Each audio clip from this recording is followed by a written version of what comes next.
Hello and welcome back to another episode of Football Talk Podcast. My name is Ozzie and I'm your host for today's show.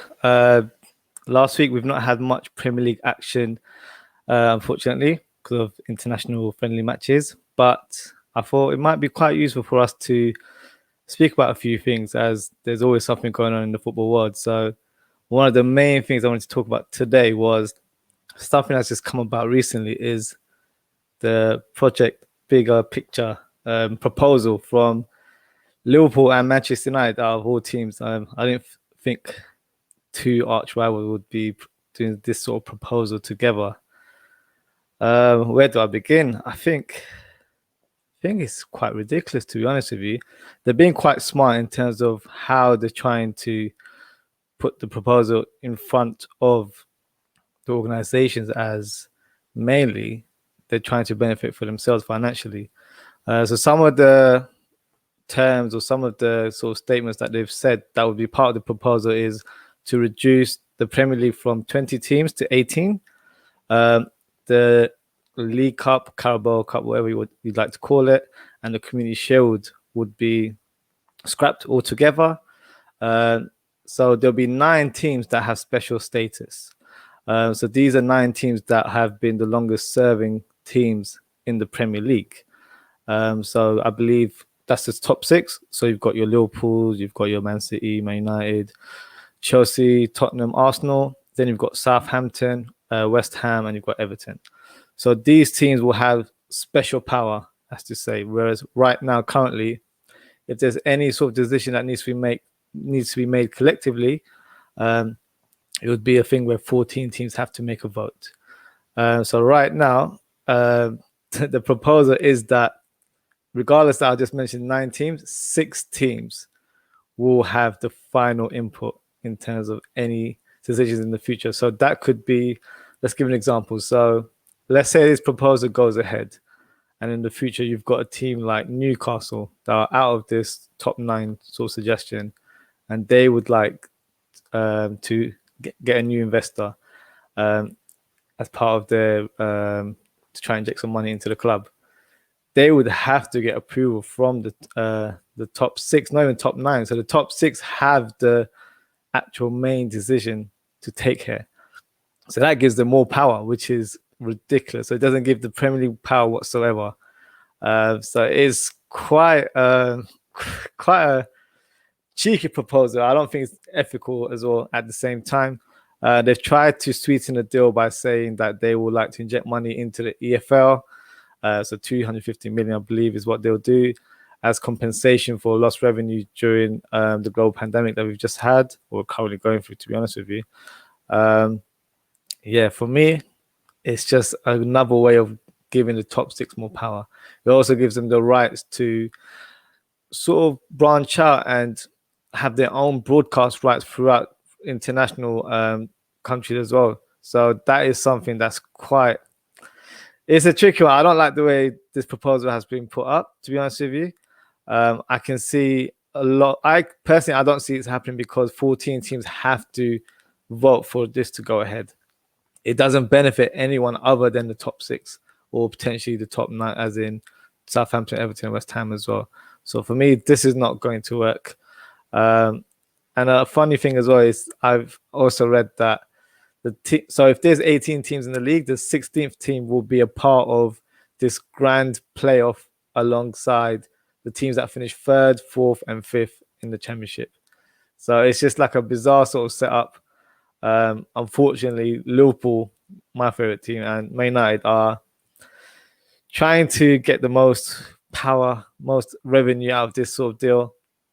But for me, it's not going to work. So yeah, we'll see how this pans out. I think there's been mixed reviews in terms of what's going to happen, but for me, it's not really going to happen if it's my opinion. Another thing for me that's caught my attention is pay-per-view matches now. So I think this week is the start of these pay-per-view matches where you have to pay, I believe it's £15 per match. So this week is Chelsea versus Southampton, Newcastle versus Manchester United, Sheffield United versus Fulham, and Leicester against Villa. So these are the teams that let's be honest, they're decent enough matches, but I wouldn't pay £15 to watch these games separately. We're already paying for Sky Sports, BT Sports. If you've got Amazon Prime, you can get some matches on that as well. I think it's completely ridiculous that the Premier League have proposed this or put this in place, going through a global pandemic. And I know you guys have probably seen the news recently in terms of parts of England like Liverpool, where there's a tier 3 lockdown going on right now. So a lot of people are going through very difficult times financially and in terms of their mental health as well. As you know, I think we can all agree that football is an escape for all of us. It's something that takes us away from our everyday life, our day to day. So for me, this is absolutely ridiculous that they've put this together. And to make it even worse, 19 teams agreed to this proposal. And the only team that didn't was Leicester City. So I know it's a consolation, but well done to Leicester for at least acknowledging that this is not right. This is not ethically correct. During a difficult time that everyone's going through financially or in terms of your health, I think it's absolutely ridiculous. So for me, it's such a tricky one. I've said this in one of our previous episodes. I think I said it last season, actually. The Premier League should actually look into doing something where it's like a Netflix type of format where you pay £10 a month, for example, and then you get to choose whatever match you'd like to view on the day. It could be any match across Europe. I believe Germany had this sort of app in 2016. They were, I think, run by DAZN. So DAZN, it was €9.99, so that's about £8.60, I believe. You pay monthly and you can watch the top 5 leagues across Europe. This is something where it actually makes sense. Got Vincent Brown who's just made a comment. The club needs to look out for defense. 100%. That is literally what they should be doing. And to be fair, I'm pointing at all of the teams, including my team as well. They should be ashamed in terms of not being against this proposal. It's absolutely ridiculous that you have to pay £15 to watch a game. We're already paying so much money. And I'll be honest with you, probably shouldn't say this online, but people are resorting to illegal streaming. And can you blame them? People can't afford to pay £15. So think about it. You're paying £16 for 4 matches, plus your monthly bill for Sky Sports and for BT Sports. That's just out of order. They haven't looked out for the fans, unfortunately, in this situation. They've looked out for themselves and for their pockets. And I know all the clubs have made losses, but at the end of the day, we're all going through a difficult time. So for me, it's just absolutely ridiculous that this has happened, to be honest with you. So let's try and speak about something in a bit more of a positive and lighter note. Is Marcus Rashford, who just received an MBE for his work, for his part of his campaign where he was trying to give free school meals to 1.3 million kids across the country. I've mentioned this in the past as well. I think what he's done it's amazing for such a young man to step up during such a difficult time and think about others where, unfortunately, people, who are wealthy do not go out and reach out to their communities and stuff like that. So for me, round of applause to him. It's a shame that we don't have a crowd in our games nowadays. Otherwise, I think if he came to Anfield, he would get a round of applause for what he's done in the last few months.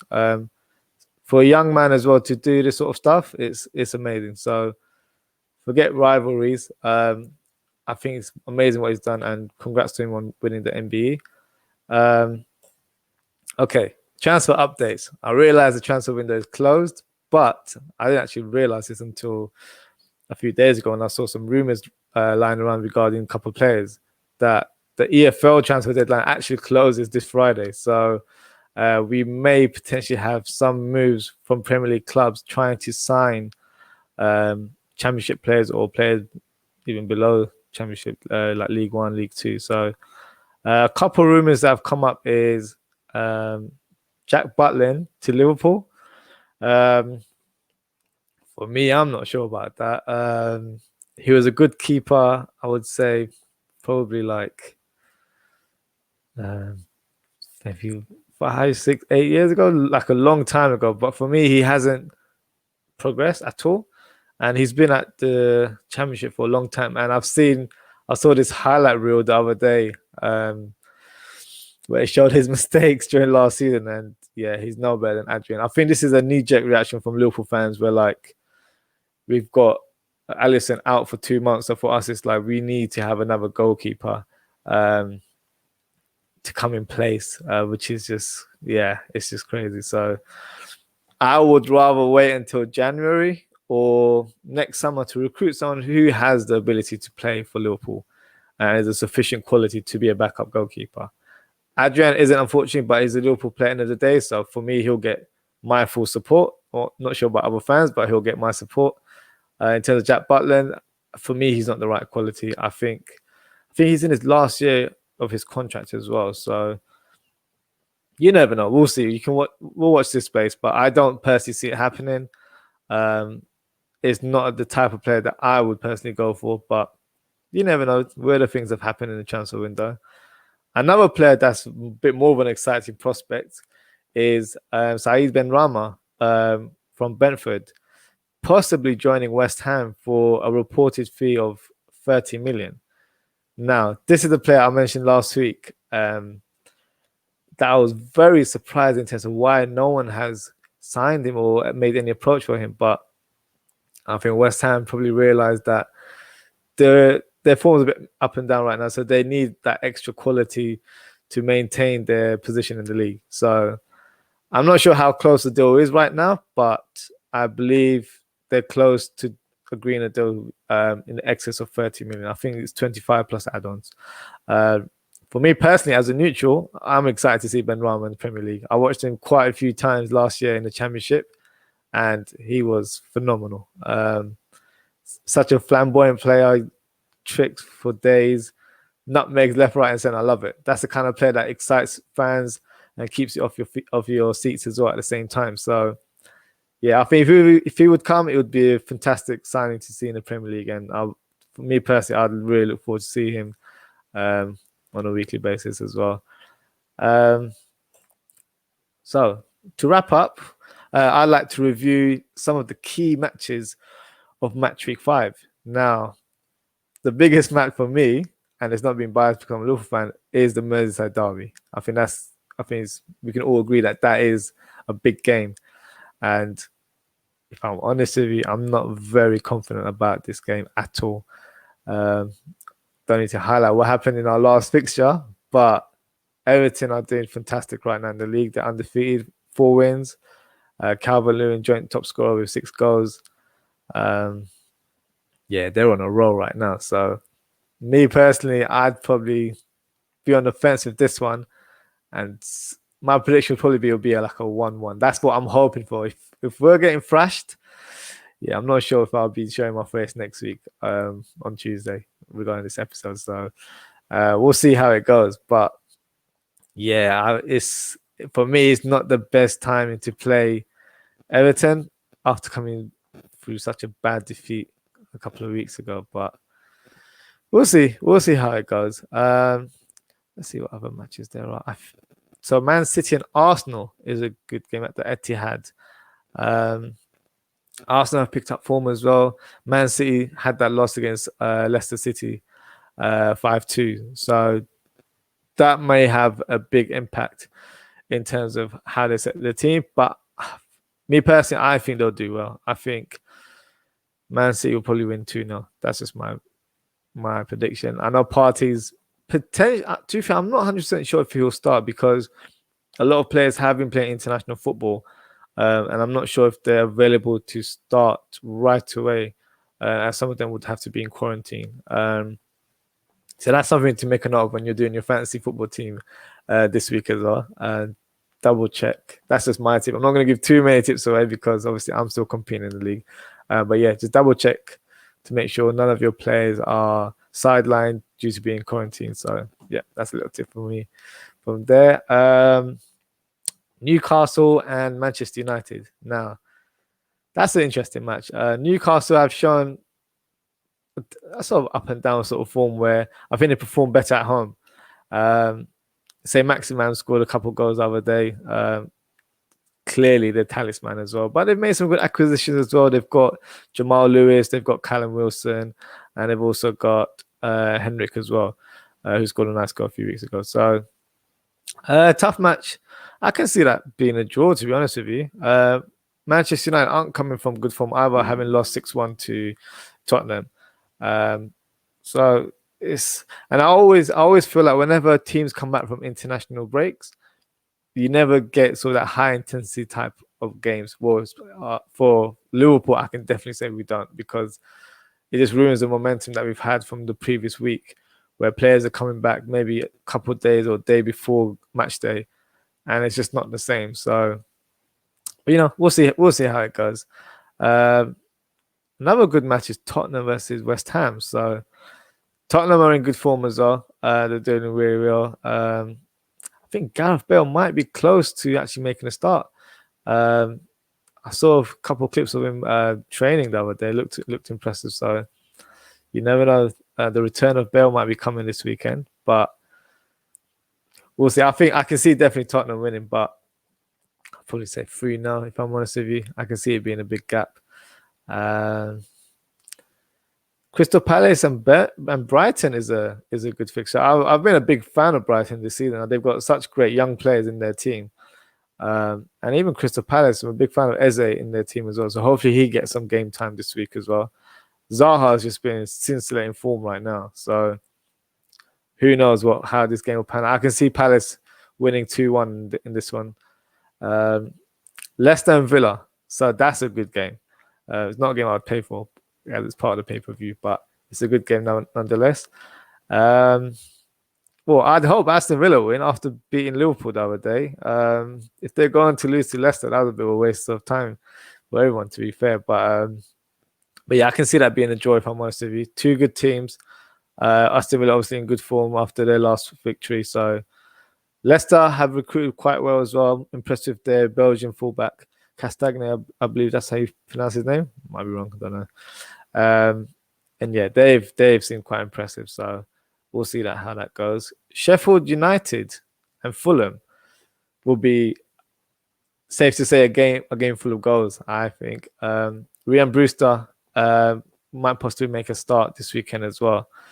So I'm excited to see him, being a former Liverpool player, I should say now.